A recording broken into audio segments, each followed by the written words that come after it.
श्री यूनिस खां।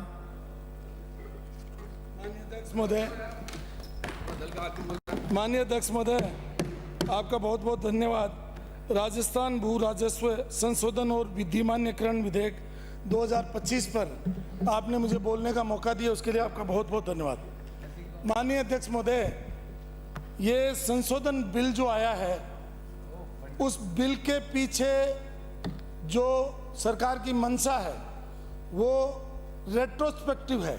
तो मेरी आपसे गुजारिश है, आपके माध्यम से सरकार से गुजारिश है कि ये बात सही है कि 1955 में और 1966 में जो भूमि उद्योग के लिए राज्य सरकार ने आवंटित की थी, उन भूमियों पर कालांतर में 1979 में रीको को एक साथ एक प्रशासनिक आदेश के माध्यम से स्थानांतरित कर दी थी जी। और स्थानांतरण इस बात के लिए हुआ था कि इनकी जो है सेवा का कार्य यानी सर्विस देने का काम रीको करेगा, जबकि उसका या तो मतलब उद्योग विभाग उसका मूल विभाग था या यूडीएस था या राजस्व था, अलग अलग विभाग उस जमीनों के मालिक थे। आवंटन जब हुआ था उद्योगों का, क्यों 1956 में राजस्व विभाग ने किया था, 65 में उद्योग विभाग ने किया था और 79 में रीको बना।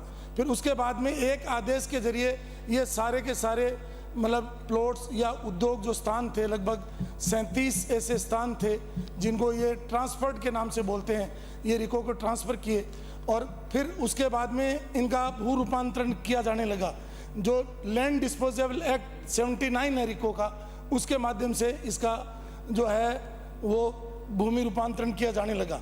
और इसमें एक कोटा का एक प्रकरण ऐसा आया, उस प्रकरण में जो पिछली गवर्नमेंट थी 2018 में जिसने उसका भू रूपांतरण कर दिया, उसको लास्ट 6 मंथ का मानते हुए कांग्रेस सरकार ने उसको चुनौती दी और उस चुनौती में उन्होंने उसको निरस्त कर दिया।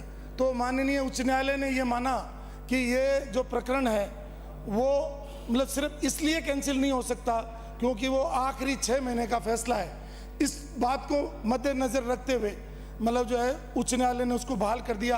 फिर डीबी में गया और सरकार एसएलपी में सुप्रीम कोर्ट में गई और उस सुप्रीम कोर्ट के माध्यम से सरकार जो है जीत करके आई।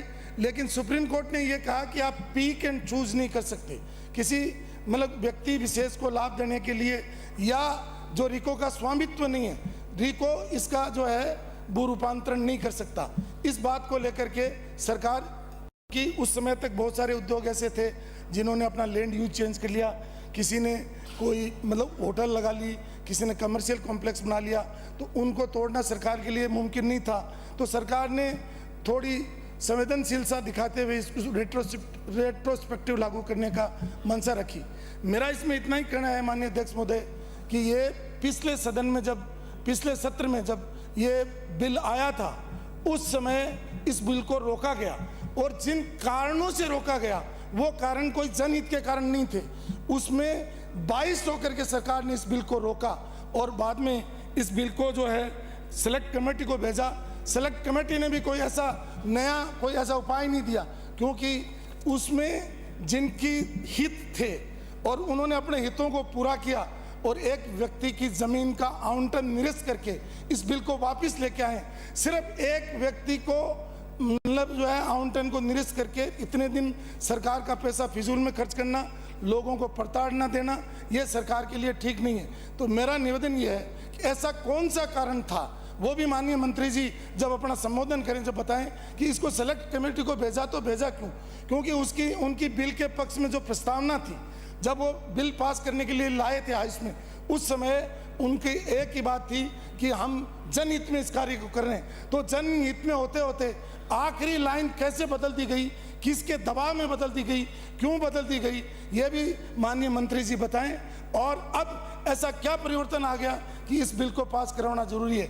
इसलिए सरकार हमेशा जनता के लिए है, जनता के द्वारा चुनी जाती है और जनहित के काम करे। अगर व्यक्ति हित के काम करने लगेगी सरकार तो मैं सोचता हूँ ये उचित नहीं है। और यही कहते हुए मेरा एक बार पुनः निवेदन है कि इस बिल में अभी भी बहुत सारी खामियां हैं जिसको सेलेक्ट कमेटी के सामने आया था लेकिन उसको पूरा नहीं किया गया। तो ये बिल को वापस जनमत जानने के लिए भेजा जाए, यही मेरा निवेदन है।